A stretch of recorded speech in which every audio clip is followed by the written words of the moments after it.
The Rams get to within 13 yards of a major upset before elimination. The Dodgers building toward a super team, and it comes at the expense of Slime Diego this time. And USC's cornerback room gets super young. Good morning. I'm James. This is your daily dose of sports and snark for the greatest sports city in the world, Los Angeles. This is the faithful Angelenos morning report. It's January 20th, 2025. Welcome back to the Sanctum Sanctorum of LA sports. By the time you see this clip, I'm going to be on a plane heading north to work, which of course totally sucks. What doesn't suck is we've had a surge of new subscribers, and I appreciate every last one of you for getting in on the ground floor. We're going to do our best to keep you informed, and if you like being in the know about LA sports, clickety-clack the like button. Clickety-clack the subscribe button. There's a notification bell. Hit that. It'll let you know when we drop new content. Sharing is caring. Let people know we exist, and by all means comment. Now, before we go through the news and notes, we have an expanded look at the scoreboard because Philadelphia wound up outlasting the Rams 28-22. The Rams' valiant effort included a furious fourth quarter rally that faltered 13 yards shy of an upset clinching score. They had fallen behind by 2 touchdowns with 4:36 to go when Saquon Barkley rushed for his second touchdown. LA had no choice but to go for a hurry-up offense in the snow. And Matthew Stafford responded first with a 70-yard TD drive that culminated in a 4-yard scoring pass to Colby Parkinson. Stafford passed for 324 yards, by the way. Then the Rams' last-ditch attempt got as deep as the Eagles' 13, but Jalen Carter sacked Stafford to push the Rams to a 4th and 11, which they did not convert. Now, this audacious effort by the Rams was undermined by 2 pronounced flaws. Once again, they could not stop Barkley, who rushed for 205 yards and 2 touchdowns. And then the second, they lost the turnover battle. The snow became so thick, you couldn't even see the yard markers on the field. Even worse, it became much harder to keep a hold on the football. The Rams fumbled the ball away on consecutive drives. Now, Philly only gave 2 field goals off of those turnovers, but those 6 points became the margin of victory. Now, Williams, for his part, wasn't terrible. He rushed for 106 yards, but he committed the first fumble. The Rams were only down by just 1 point at that time in the second half. Simply put, the Williams fumble was the turning point of the game, and the Carter sack clinched the win. Now, if you're the Rams, you have to be overjoyed about your immediate future. If you thought the defensive front was going to be an abyss without Aaron Donald, think again. The Rams' defense, aside from Barkley's work, acquitted itself well. They sacked the opposing quarterback 16 times in the playoffs, including 7 times on Sunday. And even though I didn't think it wise for Jared Verse to clown the Philly fans, I could be wrong about that. They seemed to feed off of his lead. He sacked Jalen Hurts twice. Now, we're going to talk a lot more about the Rams in just a few minutes, and it'll start with Stafford's future. In addition to that, Clippers 116, Lakers 102. Norman Powell led the Clippers with 22 points, but 3 Clippers scored in the 20s. LeBron James scored 25 to lead everybody in the game, but he was the only Lakers player to pass 20. Meanwhile, today, Chicago's in town to play the Clippers at 7:30, and Pittsburgh's going to play the Kings at 7:30 as well. Let's get to the news. For the Dodgers' next trick, nothing up their sleeves. Presto! The Dodgers added the best reliever on the free agent market in Tanner Scott. For 4 years, $72 million. But hey, what does it really count when it's deferred? Am I right? Am I right?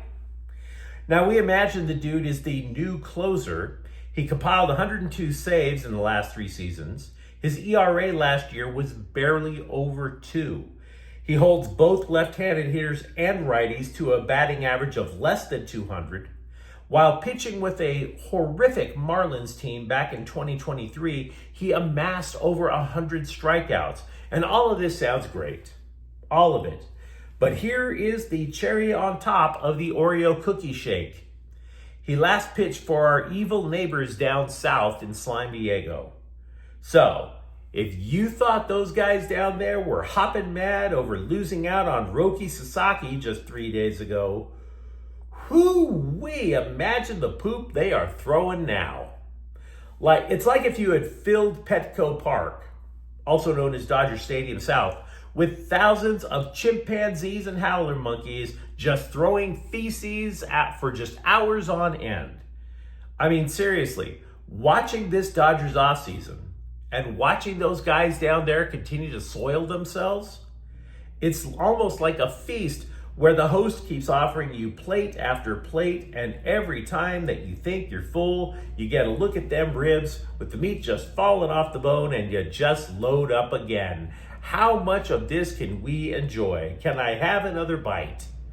Now, a couple of days ago, when the Dodgers added Sasaki, we sketched out a 6-man roto.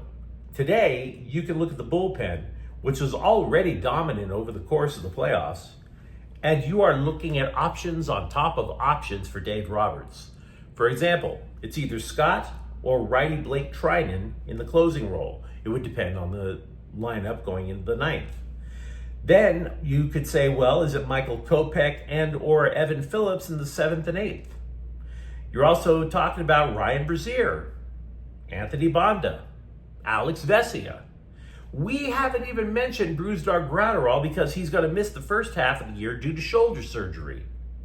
Not to mention, you're looking at any one of a number of starters who don't make the rotation but could fill the bullpen out even further. And once again, so many folks, particularly those in Slime Diego, are screaming on the socials about how unfair this all is. To which I say, that is what you get for claiming the title in 2020 didn't count. That's what you get. Because the Dodgers took it seriously. To which I say, this is what your scoreboard operator gets for putting a crying Kershaw meme on the video board. That is on you. You picked that fight. To which I add, there was a meme that continues to go around of some pencil-necked, floppy-eared clod who looks like Howdy Doody wearing a Padres jersey, and he's giving the finger to a Dodger fan, right? This entire season, this entire offseason, I should say, is every Dodgers fan, every Dodgers front office employee, hey, everyone in Southern California giving that clod the middle finger right back in his face. Consider this. To land Tanner Scott, Slime Diego sent 4 prospects to Miami, and they only had him for 2.5 months before the Dodgers took him away. Ain't no goose gonna save you this time. Ain't no middle-aged rap crew gonna be going around talking about that's what's in. You popped your collar over nothing. And to quote Michael Jordan, I took that personally. And I know your response before you say it. I do. No, Padre fan, I don't live in your head rent-free. It's quite the opposite. You are knocking at the door of Chateau Le Dodger, Chateau de la Sorda, desperately begging for a place to sleep, but unfortunately, you don't have a Paycheck Advance store within walking distance. Translation, you're on the outside looking in for quite a while. Deal with it.